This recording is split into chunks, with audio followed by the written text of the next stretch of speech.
We've sort of just been waiting for Donald Trump to announce martial law, and it turns out that we're getting closer every day with some of his aides having to stop him from pulling the trigger, literally, on that. Now, we've got this meeting that happened over the weekend that apparently involved all of the worst people in the country yelling at each other, which is fun. And apparently, senior Trump administration officials are coming out of that meeting increasingly alarmed that President Trump might unleash and abuse the power of government in an effort to overturn the clear result of the election. Now, there are multiple forms that could come in, but they basically all drive from the fact that these officials apparently told Jonathan Swan that Trump is spending too much time with people they consider crackpots or conspiracy theorists and flirting with blatant abuses of power. And before we get into the specifics of what Trump is considering doing, can I just say that if you're a senior Trump administration official and you're only now worried about the fact that he's spending time with crackpots and conspiracy theorists and flirting with blatant abuses of power, did you just come out of like a coma like a week ago? That is pretty much not only his whole thing, but also very much why he's as popular as he is. Like the right loves that stuff. Now you're worried about it? This is like Maggie Haberman, please give my book a good review when it eventually comes out. Because as a former Trump top official, I will definitely have one. And I'll claim that no, I didn't know that this entire candidacy and fandom was based on crackpot theories, mostly about immigrants and people of color and Democrats and women and the disabled. Cool. Yeah, no, that's ridiculous. But hey, good for you. It's just smallest little medal, just of award for calling this a crackpot idea to remain in office. You gonna give us more context, John, or shall I go off now? Yeah, let's get an idea of what he's actually considering doing, what he's pushing for. So let's see. Their fears include Trump's interest in former National Security Advisor Michael Flynn's wild talk of martial law, which we're gonna get a little bit more in depth later on with the video. An idea floated of an executive order to commandeer voting machines, and the specter of Sidney Powell, the conspiracy spewing election lawyer, obtaining governmental power and a top level security clearance. So before we get into it, let's acknowledge that Trump says that this isn't true, tweeting martial law equals fake news, just more knowingly bad reporting. Okay, I get that you think it's fake news, but multiple sources who are in the room at the meeting say that you guys are talking about it. And we're literally gonna play a video of Michael Flynn calling for it later on. So once again, fake news just means I would prefer you to not be talking about this right now. I still want to do it. We'll circle back to the idea, but not right now, please. Everyone can hear you when you say it out loud, so please don't say it out loud or in print. I hear that is also a form of communication, the written word. I don't deal with it myself, but I've been told people glean things from the written word. So shh. Yeah, so, I mean, first of all, Sidney Powell getting a top security clearance. Let this happen, people, because we are gonna get the alien files tomorrow, and she'll be like, "I am one. I have come to Earth to unveil my true form." And she takes off her mask, except it's just her, Sidney Powell, and you're like, that checks out. Yeah, I definitely have more to say about Sidney Powell. We'll have a little bit more specifically on what she might do, but let's start with the martial law. Because I guess one of the most long shot of all the different long shots that have been discussed over the past 6 weeks or so is that he's just going to take over, dispatch the military and all of that. It really does seem like a long shot. The military said as of like last Friday, no, we're not getting involved, which they've said before. And it does seem very unlikely, but the idea that someone would propose martial law and that he would keep that person in the room, that seems pretty threatening by itself. I think that, calling for the end to our republic, that should get you shuffled out of the room. I think you've got a lot of aides. You don't necessarily keep the ones that are advocating for martial law, but he doesn't see it as a deal breaker. Yeah, and it's funny, the one who's advocating martial law is a foreign agent, was convicted of being a foreign agent, has been in the same room discussing plans with this president as a foreign agent. So yeah.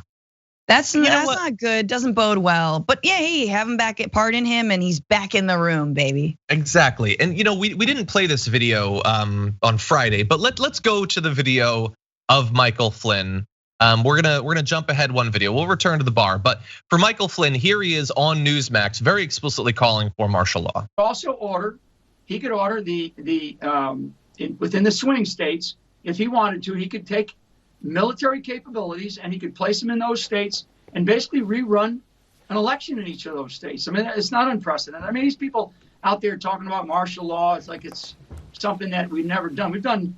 Martial law has been instituted 64 times, Greg. So I'm not calling for that.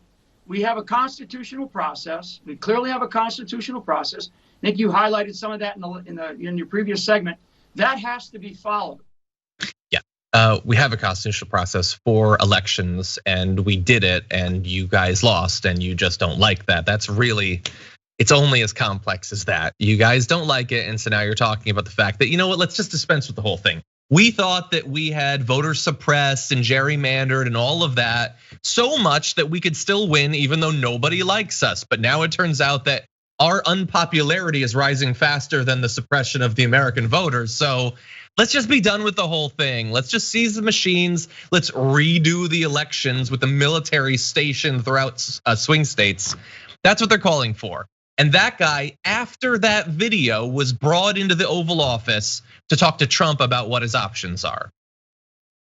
But that's not unprecedented, John. I mean, how many presidents have seized the voting machines in swing states and rerun elections? 64. It's like so hack at this point.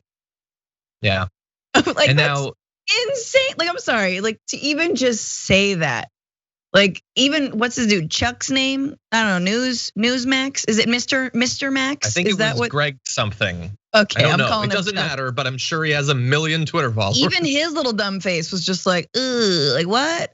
Really? Is that what you can do? It's incredibly scary. And I had another thought, but I want to forget that this even happened. Yeah, Ergo, that would be nice. I'm not gonna let you. But that would be nice. Now, in terms of the seizing machines, which is a thing that has been popping up a lot. So you had Michael Flynn there saying that the machines should be seized. Sidney Powell's interested. Rudy Giuliani's talking about it. Again, I have no idea what the purpose of that would be. I assume the news being that they'd been seized would be enough to, I was gonna go really dirty there, but it would satisfy right wingers for the time being, knowing that something was being done. I'll say that. Go dirty. Apparently, it's unlikely to happen, both because it's crazy, but also because even Barr, who spoke this morning, had this to say. I see no basis now for seizing machines by the federal government. A wholesale seizure of machines by the federal government. And off the top of my head, I'm not going to opine on a constitutional issue as far as the pardon power goes. Okay, so you had a little bonus there was thrown in where he was asked if Trump could pardon himself, and he didn't want to opine on that because again, he wants to leave the Trump administration with enough plausible deniability about him checking the worst excesses of Trump that he'll be able to go on the media and stuff like that. And already the response to that video I just played you is like, look at how reasonable he's being. But he also believes that Trump should be able to pardon himself, and he was one of the main goons helping Trump to accomplish all of his goals. So it looks like at least at this point, the DOJ isn't gonna be seizing the voting machines. But remember, Barr is about to be booted out, and his replacement is already about to be pre-booted out, to be replaced by someone even more toady-ish than him. And so you might end up with someone as the head of the DOJ who would be willing to seize the machines, just not today.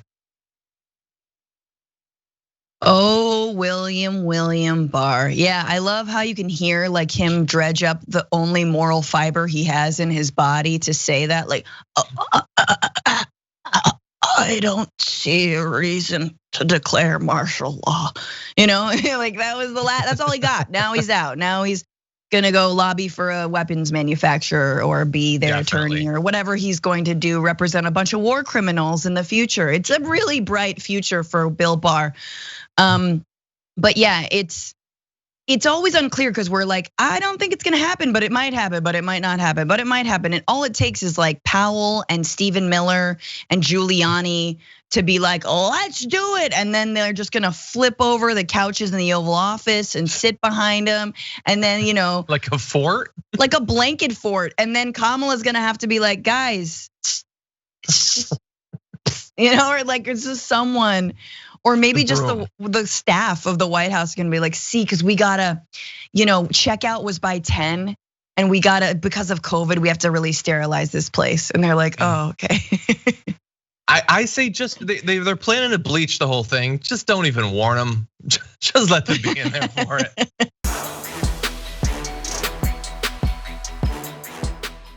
For more political news, breakdowns, interviews, stories of activism, and me trying my hardest to care about the occasional big celebrity news story, subscribe to our YouTube channel at youtube.com/The Damage Report.